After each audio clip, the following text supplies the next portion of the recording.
Hello there, I'm Greg Sadler, and this is number 6 in the series of videos that I'm creating in order to help what we call lifelong learners or people carrying out self-directed study in the area of philosophy. In these videos, I give you a bit of background and advice about important philosophical thinkers and authors, or about movements that contain sometimes multiple authors. And the one that I'm doing today is our first jump into medieval philosophy. The first 5 are all on thinkers or schools in ancient philosophy, and I thought it'd be nice to do a little bit of medieval, starting with somebody who I have been working on now for about 20 years, and who I really like. I teach in my classes. I've done a lot of publication and presentations on that, and that is Anselm of Canterbury. So we're starting like sort of right smack dab in the middle of the Middle Ages that nobody at that time knew were Middle Ages.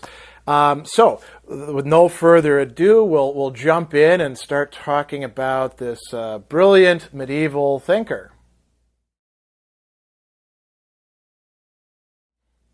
We always begin with one key question that is probably on many viewers' minds. Why should I study this person, Anselm of Canterbury? And it's a very valid question, particularly given how little attention is paid to him in many philosophy curricula or classes, which is in part a reflection of the people who structure it not actually knowing much about Anselm, but be that as it may, we'll get into that later. So why is this person so important? And I've got a few answers for you. The first off is that once you start reading him and understand what you're reading, you'll see that he's actually a quite brilliant thinker. He is definitely a philosopher, whatever else he may be, of the first rank. So he rates up there with, Plato, Descartes, Thomas Aquinas, Hegel, all these people. Anselm definitely deserves to be placed at the first rank, and that's with a smaller corpus than many of these other thinkers, another issue that we're going to describe. He made multiple important contributions to a number of different fields. Some of them we could say within philosophy, some of them on the borderlands of philosophy and some other discipline, and some in other areas. So, what are some of those contributions? Most people know Anselm, if they do at all, because of the so-called ontological argument for the existence of God, which is found in his work, The Proslogion, in chapter 2, or perhaps in chapter 2 and 3, or chapter 2, 3, and 4, depending on how you parse it out. But that is just the tiniest little window into what is going on in his works. As a matter of fact, the rest of the Proslogion and his earlier work, the Monologion, they explore all these interesting, important topics about, you could say, the divine attributes and the relations between created being and the creative being that he calls God, right? And he wasn't really interested in providing an ontological argument. That's terminology that comes up much later on, and we'll get to that in a moment. What were some of the other major contributions that Anselm made? Clarifying the nature of the will and providing a lot of important discussions that figure into the question of free will and determinism. Some important contributions in moral theory as well. Some of them taken up by people like Thomas Aquinas, right? If you think about Aquinas as representing one whole constellation of thought, and Anselm as being part of the Augustinian tradition, you've actually got him wrong. And we'll get to that in a little bit as well. He also made some important contributions in terms of understanding time and how agency would work on the part of creatures in relation to time. Lots of really interesting stuff there. I'll mention a few other things that he did, and I'll get out, so start doing my show and tell here as well. This is a book that we're going to discuss in a moment, The Prayers and Meditations of St. Anselm, translated by Benedict Ward. His prayers revolutionized praying.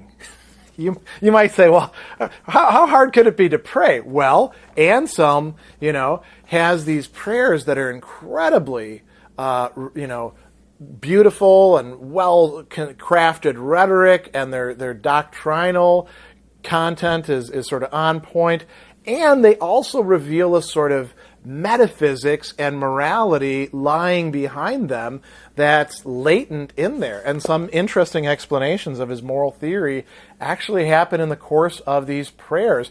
Their dramatical content is incredibly important too, and again, revolutionized the way that people thought about praying. Anselm is somebody who will, have these intercessionary prayers talking to particular saints and bring them up as models, and sometimes go so far as to boldly say, hey, you were kind of a schmuck in your time, and you got redemption. Can you help me out here? That's roughly paraphrasing. So that's another interesting thing as well. If you want to understand other medieval thinkers, those coming after Anselm, you have to read Anselm. Scotus uses this notion that Anselm has of the two wills, but it's not just Franciscan thinkers. Thomas Aquinas quotes Anselm quite extensively. His views on truth, for example, are heavily indebted to Anselm's dialogue on truth.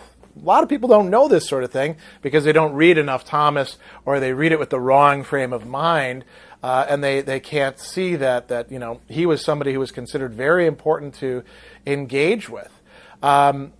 Later thinkers, Anselm kind of drops out of view, as do many of the medievals during the early modern period, because there's this reaction against, moribund scholasticism. And then 19th century thinkers also tended to discount the Middle Ages as well. Or they're mostly focused on Anselm for, his ideas about either in philosophy, the ontological argument, or in theology, the argument about why we had to have an atonement, right? Why did God become man, to use one of his most famous treatises. But in the 20th century, people rediscovered Anselm, in large part because of the availability of translations. And there's a booming, you could say, cottage industry in work on Anselm. There's a Institute for St. Anselm Studies at St. Anselm College, where I've actually been a resident researcher 2 different years. I've given the St. Anselm lecture there. So clearly there's a community out there engaging with Anselm. Another thing that I would say, too, is that there's a certain depth to his thought that provides a sort of attractiveness to it when it's properly understood. There's quite a few people that get turned off on Anselm, but they get turned off less because of Anselm and his texts, and more because of, sort of scandals or roadblocks or blinders that they're bringing to it, so that they read it as being something other than it is. A lot of people approach the, Curtis Homo, why God became man, with the notion that, Anselm has this terrible notion of the atonement. It's so cruel and futile and stuff like that. And if you actually read the text, that's not quite the case. So there's a lot of interesting reasons why you might want to study Anselm. I want to say one thing, too, something I haven't said in previous ones, just about medieval philosophy in general. If your goal is to study philosophy as sort of a long tradition and field, and we're talking about Western philosophy here, because Eastern philosophy or non-Western philosophy, they have all their own traditions as well. Many of them quite, vast, all of them, I would say, worth reading. Coming back to the Western medieval philosophy, you can't say that you actually have done a good survey of the history of philosophy if you haven't studied quite a few medieval philosophers. There's a tendency to skip over them, to do some ancient, and then, maybe we'll talk about, proofs for God's existence, or we'll read a little bit of Augustine, and boom, now we're done, and we're up to Hobbes and Descartes, or maybe Machiavelli and Bacon before them, and we're into the modern period. The medievals didn't know themselves as medievals, as I mentioned. They thought of themselves as continuers of the ancient project, but now within a new, sort of theologically affected or infused framework. So it's very important to read them if you actually want to be well read in the history of philosophy. And Anselm is somebody who you can't afford to leave out if you're going to study medieval philosophy in a serious way.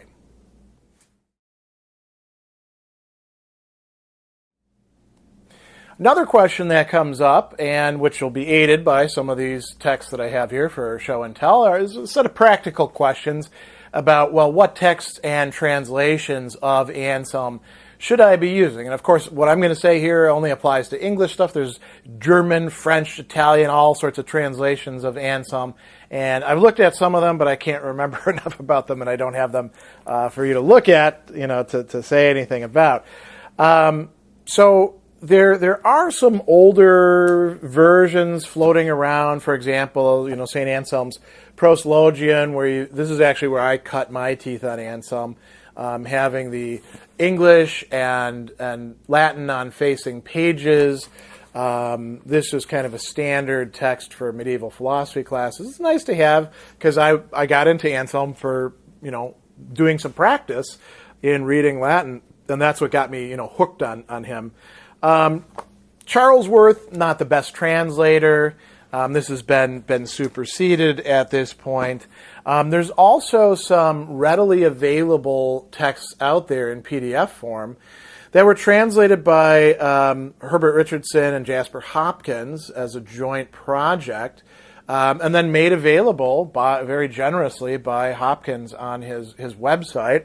They've been out there for a long time on the internet. Just type it in. They're there by the Latin names of the treatises. So instead of On Truth, it'll be De Veritate. And those are not bad. Those are decent translations. There's also, recent things like the Oxford World Classics. This is translated by Brian Davies and Gillian Evans. This is not bad. It's at points I find myself saying, this has been rather influenced by analytic philosophy, a problem as well you can find with some of the Blackfriars translations of Thomas Aquinas' text, where, say Anthony Kenny did the translation on some of it. You're like, okay, this is a little bit skewed. And then, what I would say, as far as translators of Anselm go in the present, your best bet is actually Thomas Williams. More recent, this one probably not so much. He has translated a whole bunch of things with Hackett Publishing. Williams is as far as translations goes, I really like his translations.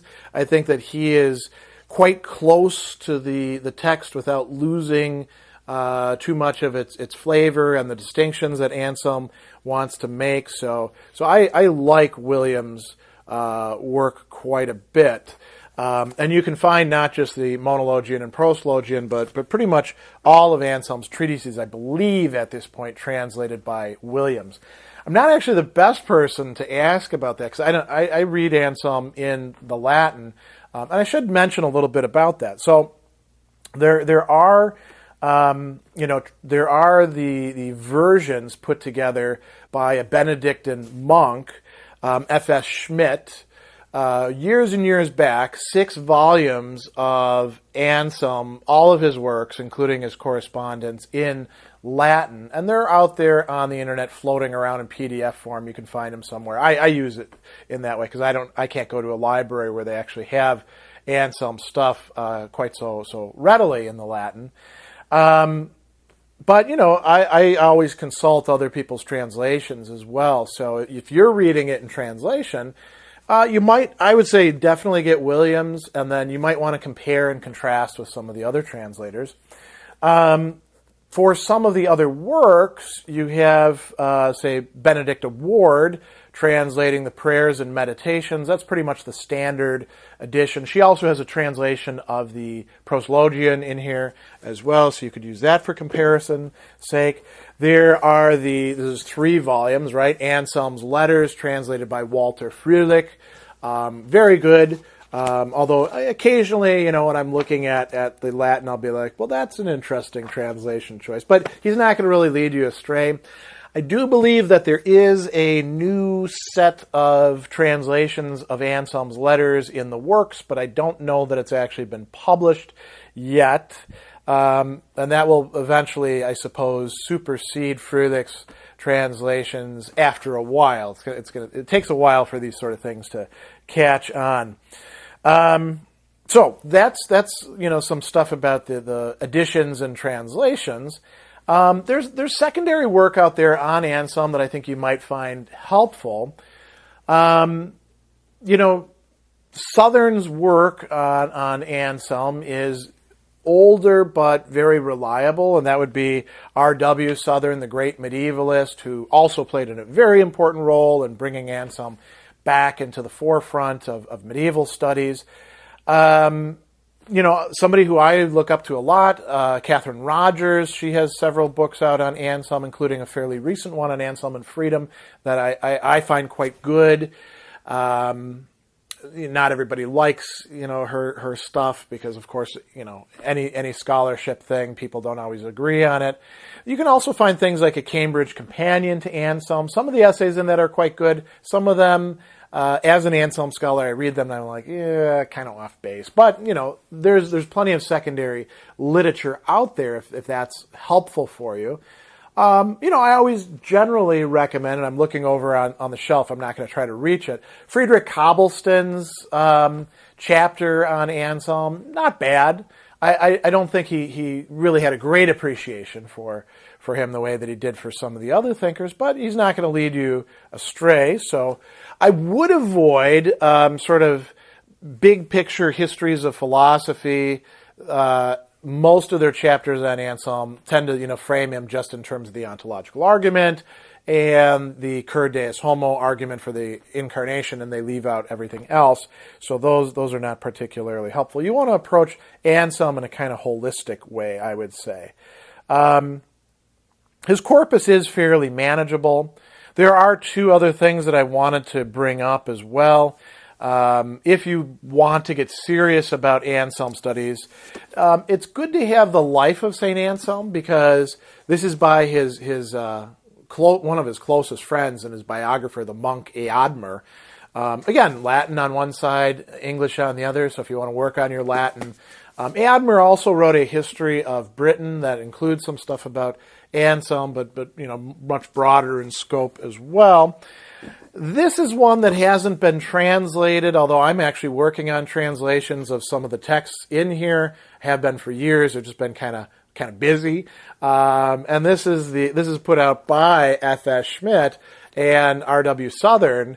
This is the Memorials of St. Anselm. These are treatises that Anselm did most likely write or contribute to, that didn't make it into the official treatises, right? So we've got the De Humanibus Moribus on human, mores, which is a sort of reconstruction out of the De Similitudinibus, another work that is attributed to Anselm that circulated around a lot in the Middle Ages. We have the Dicta Anselmi, stuff that Anselm is supposed to have said, and not just sort of like offhand remarks like, King looks kind of irritated with me today. More like stuff that he was actually teaching to other people. We have the De Miraculis by Alexander, and we have a few other things like the De Beatitudine by Eadmer, and then some fragments.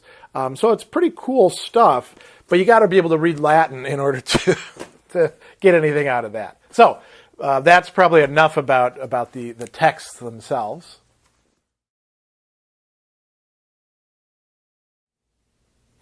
So after all of that has been said, one question that people always ask as well is, okay, so where should I start? And then, what book should I begin with, and where should I go after that? And I would say there's really two productive ways you could go. One is to read the treatises in somewhat of a chronological order. The other way would be you could start by heading in with the prayers and meditations and the proslogion. So, we could call that the more structured and analytic way, or the more diving into the relationship with God and the divine and other people who share in that sort of interest and inquiry path. So let's talk about the first one first, because that's probably the one most people are going to take. You could start with the proslogion if you wanted to. I think a lot of people starting with the proslogion are going to be, a little bit taken aback at it, but what the hell is this? Because it's not written in the way that a philosophical treatise typically is. It is literally a proslogion, someone talking with, God, and to lesser degree with his soul as sort of a figure, and trying to understand what God is, or how God is, you might say. And so that could be a little off-putting to some people. And I would actually suggest starting with the first book that Anselm writes, the Monologion, which is a little bit longer, and the argumentation is a little less abbreviated in there. And the two works have a very close connection with each other.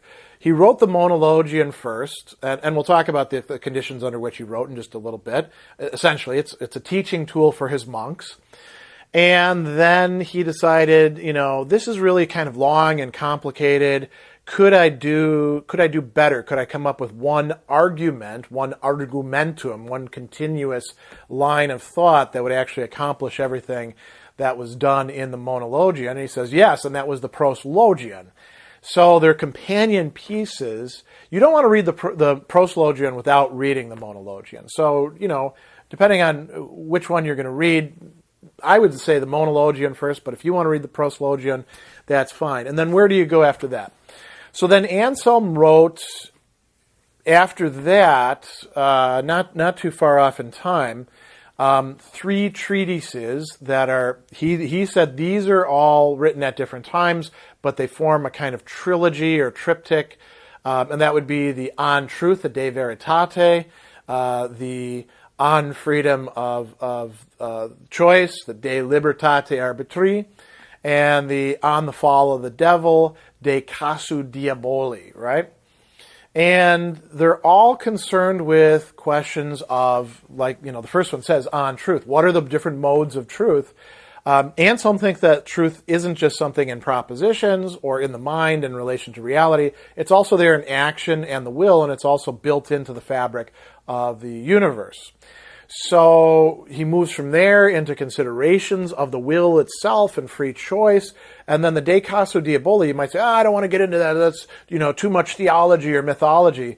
Well, you'd really be screwing yourself if you were going to say, I'm not going to read that because it's about, this legendary devil. Because Anselm is exploring questions like, how could the devil actually fall if he was created all good and it's a good God? So if you got an interest in the problem of evil or human free choice, because it's also applying to that, you better read the De Casu Diaboli.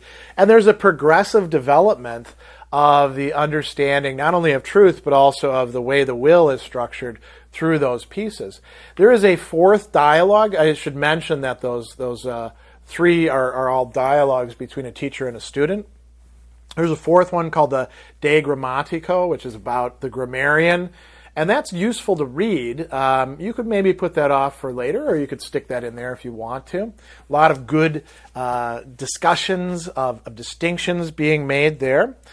And then from there, you start to read the more mature treatises. So what do we have in mind there? You don't necessarily have to read everything that he writes, like the letter on the procession of the Holy Spirit, but you probably do want to read the epistle on the incarnation of the Word, because that has a lot of metaphysical and epistemological points that he's making there. And then there's the Cur Deus Homo, That's got 2 books because it's a big work. And in a theological context, that's often viewed as Anselm's most important work, but it's got a lot of philosophical meat to it as well. If you're interested in the nature of justice and injustice, some of the work that's being done in the earlier treatises is really getting fleshed out in the Cur Deus Homo, and then in its companion piece, the On the Virgin Conception and Original Sin, the De Conceptio. That's a very important work to read as well, and like I said, these themes are getting worked out and elaborated. And within these, he starts to finally develop his full treatment of the will. Then we have another work that has three sections to it. That's very important later on. The on the harmony, De Concordia, on the harmony of free will with predestination, et cetera, et cetera, et cetera. We usually just call it the De Concordia. And there, a lot of really interesting stuff going on, including, some great discussions of time and how it fits in with free will that harken back to, but are not doing exactly the same thing as earlier discussions in Augustine and Boethius. So that's, the bulk of Anselm's stuff in terms of the treatises. Like I mentioned, there's other treatises that haven't been translated in the memorials. Now, the other path that you could take is by saying, all right, I'm going to instead begin with Anselm's more devotional, we would say, works. And if you do, that is really quite a path. And you can read these prayers without, necessarily believing in anything theistic. You can appreciate them as a sort of, dramatic engagement, a sort of dialogue with God and the saints and one's own screwed up soul.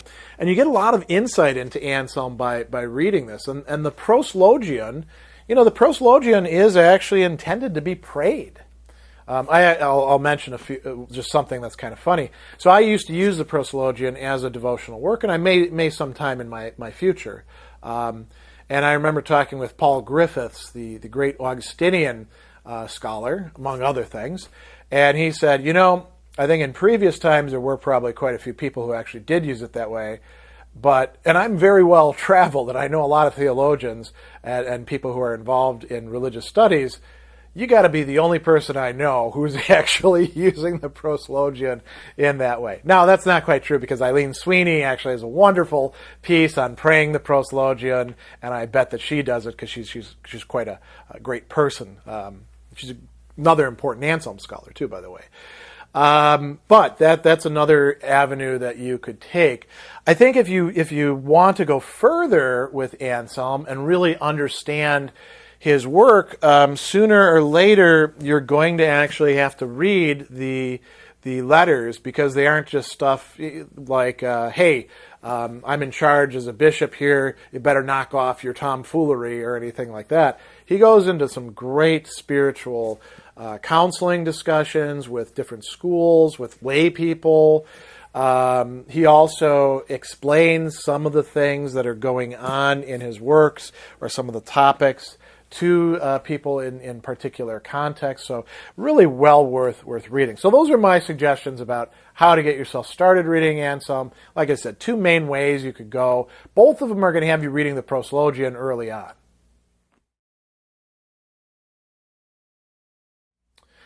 As you're approaching Anselm's work, I think that it's good to bear a number of things in mind that otherwise might lead to factors tripping you up. So understanding Anselm's sort of big picture projects and the situation that he was in, and something a little bit about medieval intellectual life can be very helpful. So what I'm doing here is providing you with some context, some things to keep in mind.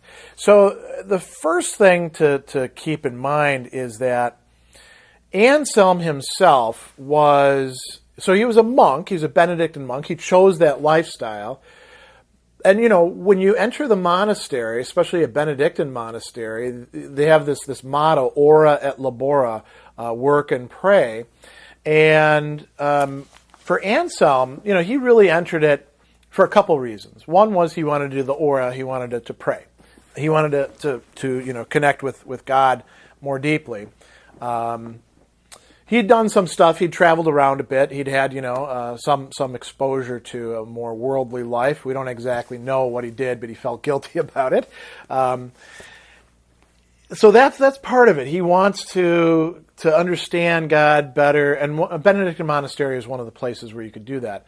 He also chose Beck in particular because Lanfranc was teaching there, and Lanfranc was a former lawyer who became a monk and then was prior of that monastery. It was a very new monastery. The founder of it, Herluin, had been a soldier who then found a monastic vocation, had some money. He's like, I'm establishing this monastery in Bec. So Lanfranc is the prior, the person who's teaching the other monks, sort of like the second in command underneath the abbot. And Anselm's like, well, if I go to that monastery, Lanfranc is a really bright guy. I'm not going to be tempted towards like intellectual pride because I'll be under him, and that'll help me out because I know I've got tendencies towards that, at least at that time. As it turns out, Anselm winds up doing the labora a lot more than he had originally anticipated. Lanfranc leaves. He becomes Archbishop of Canterbury under William the Conqueror, in part because of his Norman connections. And Anselm is voted in as the prior, which means now he's in charge not just of like doing his own thing, but teaching the other monks. This is part of why he writes the treatises that he does. We'll get to that in just a moment. After a while, when Herluin dies, they vote in Anselm as abbot. That means a lot more responsibilities than being just, the prior or even being a regular monk doing his thing. It doesn't take all that long after that where Anselm, after, Lanfranc dies and the Archbishopric of Canterbury is left open for a while, where the new king, William Rufus, is like, I'm putting Anselm in. I want to have the same relationship with him as my dad had with Lanfranc, and he's going to be kind of a pushover anyway because he's a monk and he's kind of old and all that. They make him a bishop more or less against his wishes, and that means a lot more responsibilities. So Anselm is not somebody who has the luxury. If we would compare him to St. Thomas Aquinas later on, Aquinas has somebody to do all of his, transcription for him. He is a teacher. That's his only job. Anselm doesn't get around to writing all the things that he'd like to write. As a matter of fact, on his deathbed, he says, there's another thing I wish I would have written because it's going to take you all a long time to figure it out, about the nature of the soul. So most of his writings are, you could say, occasioned in one way or another. So this leads into something else. It's important when you read his writings to look at the prefaces of them. He tells you why I wrote this work. And so the Monologion, why did he write it down? The monks, after his teaching, were just pestering him, and they're like, the stuff that you're teaching us is great. Could you write it down for us? Could you put it into words so we don't have to always be coming to you? I don't remember exactly what you said at this point. Proslogian, similar kind of thing, except now he's like, yeah, that was a good first try. Can I improve on it? The theological, but they're also deeply philosophical treatises on truth, on freedom of choice, on the fall of the devil. Teaching aids, ostensibly to teach the monks how to understand Scripture, but really how to understand all sorts of things that are spurred by thinking about Scripture. Some of the other things, like on the incarnation of the Word, on the procession of the Holy Spirit, those things are occasioned because somebody else is like, hey, we need some writing on this, and so there's Anselm is trying to get what he can done. He spends a lot of time, like I noted, writing letters because he's a busy guy, and the letters are really actually quite important, quite great. But he doesn't always get to do what he would prefer to do. He's not some university professor who teaches one or two classes, and then has grad students to do a lot of his work for him. He is somebody who has a lot on his plate. If you read the letters, there is so much going on in England and France and the whole of Christendom at the time. He's doing things like counseling people about whether to go on crusade or not. Anselm's not a fan of that. To providing some insight about marriage counseling, consoling monks and nuns, dealing with the fact that you've got this displacement of the Anglo-Saxon previous nobility by the Norman nobility, trying to institute ecclesiastical reforms, staying on top of the day-to-day stuff of running a diocese. He's a busy guy, so that's really important. What else is important about his situation? He is a monk. And the monks, we often think of them as these sort of otherworldly figures. All you got to do is read a little bit of monastic literature to realize, no, they're human beings, and they're trying to live a human life in community together. They also had libraries. Anselm is somebody who is very well read, and we have some evidences of that from the letters. Doesn't show up in his writings. He's not somebody who quotes or cites or says, this person is an authority. And we're going to get to that in a moment. He's very unusual in that way. But he's read just about everything that can be read at that time. So he's not just read Christian authors who are available like Augustine or Lactantius or Boethius or people like that. He's also read what's available of pagan literature, which includes Seneca, which includes Cicero, which includes some extracts from Plato or Aristotle. Not a lot, but some. And these are things that the monks have in their libraries. So that's important to keep in mind as well. Philosophy had a wider range, you could say, in terms of what it encompassed. So, Anselm is definitely a Christian philosopher. There wasn't a rigid division as happens later between, this is philosophy on this side, this is theology on this side. They kind of interpenetrated each other. He doesn't actually call his work philosophy. He doesn't worry about that term because he's doing thought. As a matter of fact, somebody like Etienne Gilson would say that really Anselm's not doing philosophy or theology as such. He's doing something that we might call Christian gnosis. There's a lot of different ways of looking at this. And I have some writing on that myself, which I'll link to in the video description below, some things that I wrote years back, which hopefully are still available online. Anselm's central motive or motif is fides quaerens intellectum. It shows up in the proslogion, which he wanted actually to be called fides quaerens intellectum. What does that mean? Faith-seeking understanding. Now you might say, so he's an apologist. He's already got everything figured out, and now he's just trying to arrange it in some sort of philosophical or rational manner. No, not at all the case. You start from believing something. This is an Augustinian motif as well. This also comes up in the Septuagint and Vulgate translations of Isaiah. Unless you believe, you will not understand, right? You begin from some sort of faith perspective and commitment, and you say, what the hell is this about? What's going on here? And then you use the rational faculties given to us by the divine as part of human nature to figure that out. So that's why, he could say that On Truth or On the Fall of the Devil are, treatises to help people understand Scripture, because Scripture itself is not always clear and is, very productive of interesting ideas, but you got to clarify those ideas along the way. And Anselm will go so far as to say, hey, if you're reading Scripture and it says something that's like totally, it seems totally off base, you're probably reading Scripture wrong. There's probably got to be another way of parsing out what's being said, and you use your rational mind in order to do that. So there's a dialectic between faith and reason going on in Anselm. You've got to keep that in mind. Don't try to push him off just to become a rationalist. Don't try to push him off on the other side and just become a fideist, because if you do, you lose Anselm. and you're not actually reading the text faithfully or carefully. He is a very highly original thinker. He is working within a tradition, but like I mentioned, doesn't cite the people that he's referring to.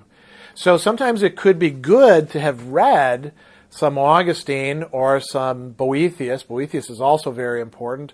Or some of those earlier pagan authors too, right? The whole notion of that than which nothing greater can be thought shows up in some Stoic writings, by the way. There's actually an article out there about that, which I don't remember who wrote it, but I remember coming across it in my researches. Anselm is doing his thing, and he, unlike almost everybody else, he has enough confidence. He doesn't have to quote everybody else to back him up. He thinks that the rational argumentation can sort of stand on its own. That's probably enough about things to keep in mind as you're reading him.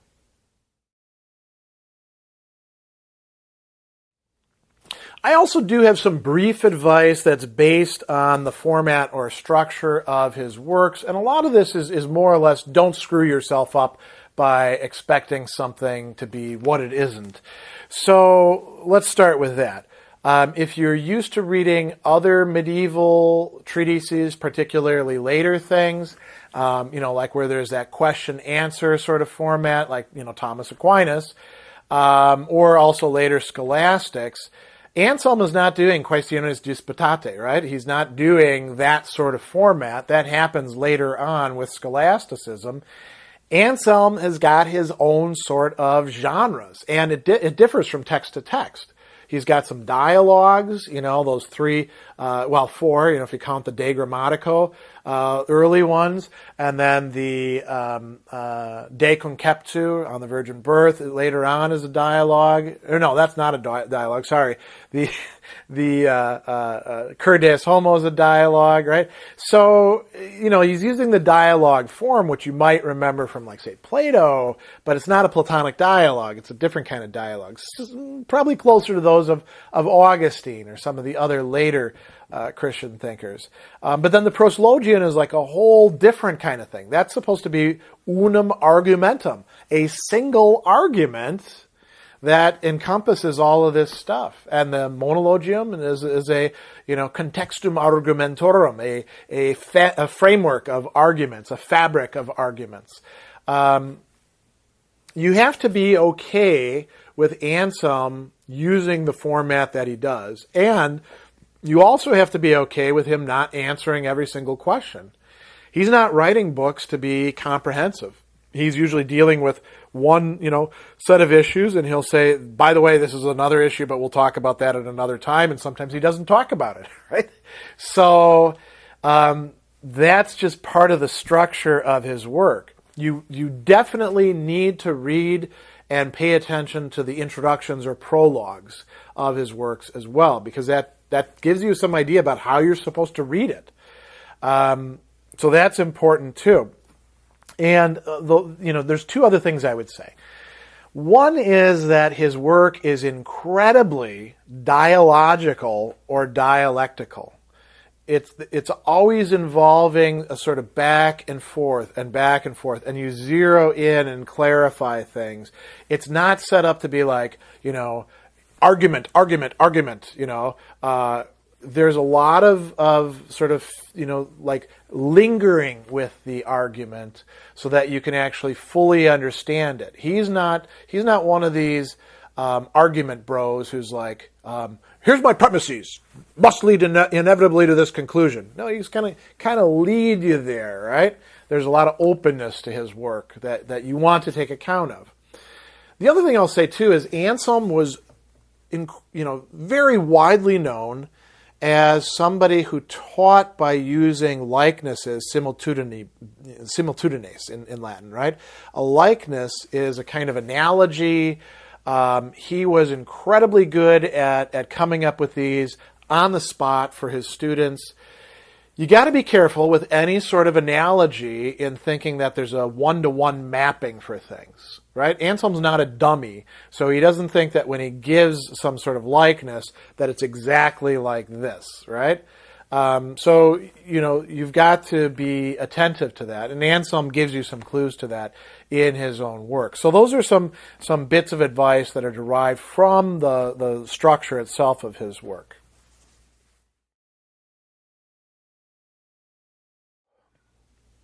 As I get to the end of these videos, I usually like to bring up some problems or issues that people have raised with Anselm or whoever we're working on that I think are actually either blind alleys or sort of cul-de-sacs or distractions that you don't need to worry about so much. You can get into them later.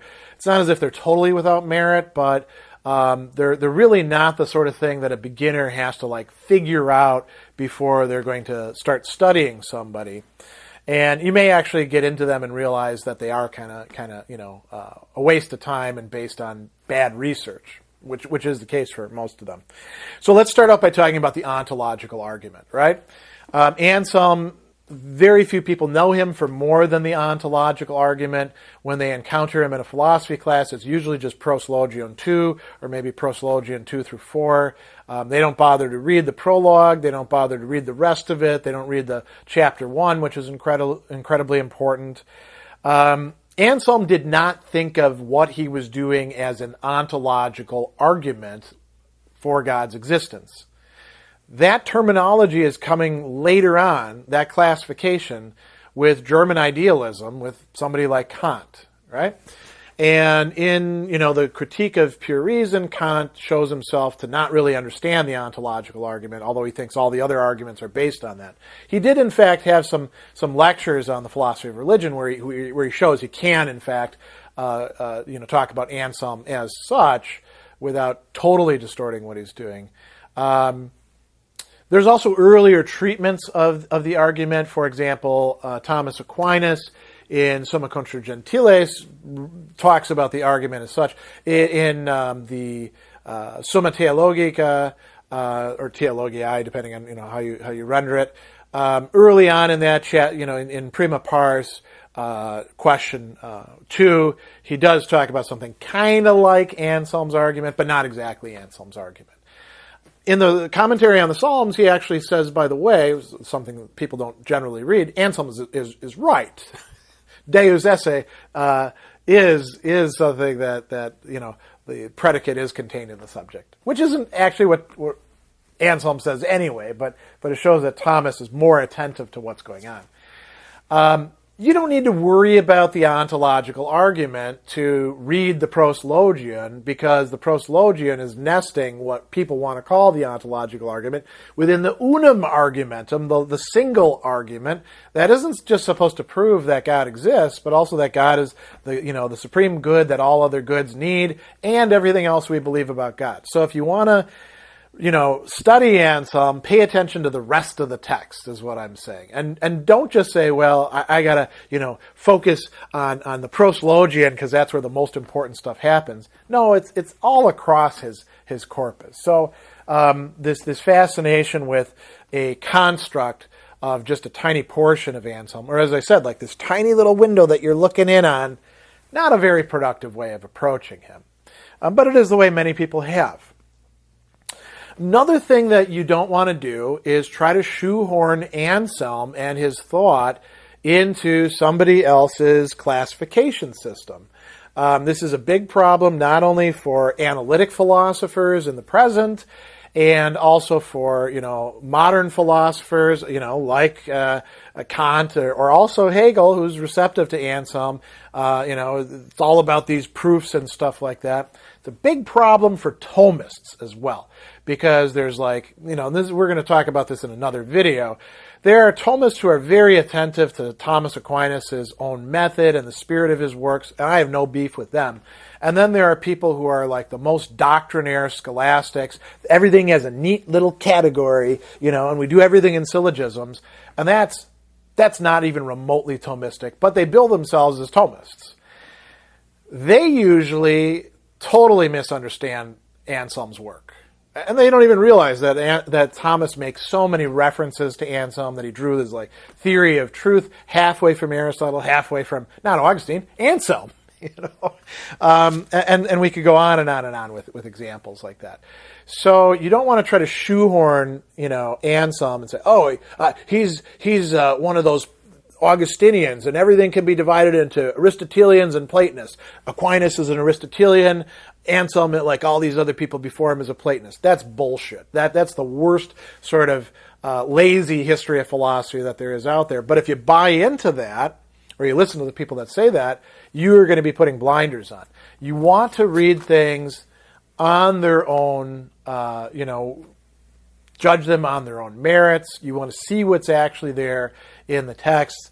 Anselm is somewhat Augustinian, but he's a very different kind of Augustinian than, say, Bonaventure or, Augustine himself or any of these other people. So it's really important that you don't do that. Another blinder that people put on is they're like, I need to distinguish the philosophy from the theology, because he's a religious thinker, and religious people are like, religiously committed, and they're turning their minds off. I was studying Anselm that led me to realize that Christian thinkers could, in fact, have something on the ball, that they could be quite brilliant. So that's me. That's my experience. If you want to know about that, maybe you want to watch my video on how I became an Anselm scholar, because that's not something I would have ever thought. Philosophy and religion interpenetrate, and it's the decision to cut them neatly down the line. That's not a very good philosophical or a very good theological decision, because it doesn't match what we know about the history of Western thought. Anselm is, if you're going to say that there are people out there who are sort of, committed, religious, fideists, and they just want to turn the brain off, there are some like that. Anselm is at the other extreme. So if you approach him in that way, you're screwing yourself up from the beginning. Anselm can be read by somebody who's an atheist, and if the person is open-minded and intelligent enough to follow along Anselm's thought, they can get quite a lot out of it. If they're not, well, then that's so much the worse for them. So those are the things that you want to maybe put to the side while you're reading Anselm if you're going to study him and you want it to be productive.